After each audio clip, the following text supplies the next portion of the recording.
Welcome to Weighing In. It's been a historic year, obviously again for girls wrestling. Last year was the first season ever for the sport in New Jersey. This year the numbers have exploded.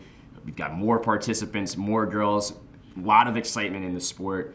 Things are going to be really cool in Atlantic City. You won't want to miss it. There'll be 66 girls overall down at Boardwalk Hall. That list includes 7 returning state champions and some exciting wrestling over the course of 3 days. Yeah, year two, you saw a lot of growth, as you mentioned, a couple hundred more girls in this year wrestling overall.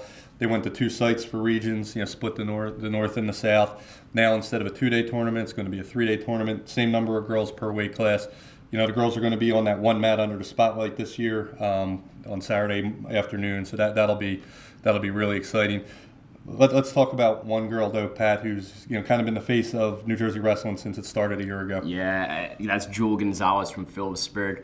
She's just been truly dominant at the state level. I mean, at every level. I mean, she barely ever gives up a takedown. She's as physical as it gets in the sport.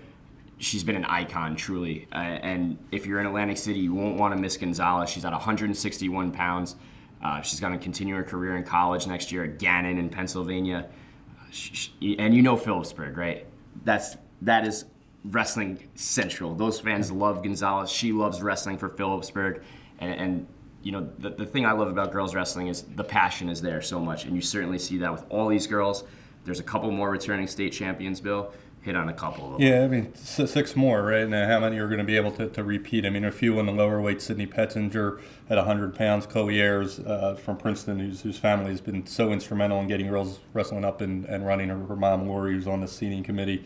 Her dad, Chris, who's the Princeton University head coach. They're pretty heavy favorites, but, there's a few that are going to be tested. The Gabby Miller from Monroe won last year.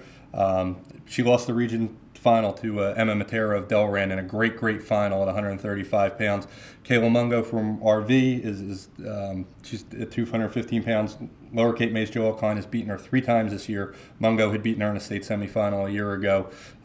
Klein pinned her twice, and then it was a decision in the final. We could have a 4th meeting between them in Atlantic City. So there's going to be some really good matchups here. Talk about, obviously we talked about the state champs. Talk about some of the girls that are going through this for the first time. Right, the newcomers. One of the faces of that list for me is Sam Larson from Walk Hill Valley. She was an 8-time youth champion and really the face of the sport for a long time. And she used to tell me good stories of scaring the boys in the wrestling room when she was wrestling. And unfortunately, she hurt her shoulder last year, so she missed out on that historic season. She's so happy to be back and so thankful to have her senior year. I think she's going to be the favorite at 114. She's really good. And obviously all these girls are really talented. There are going to be a lot of exciting matches, excitement for the sport, like I said. So don't miss any of the girls' matches this week down in Atlantic City. We'll see you there.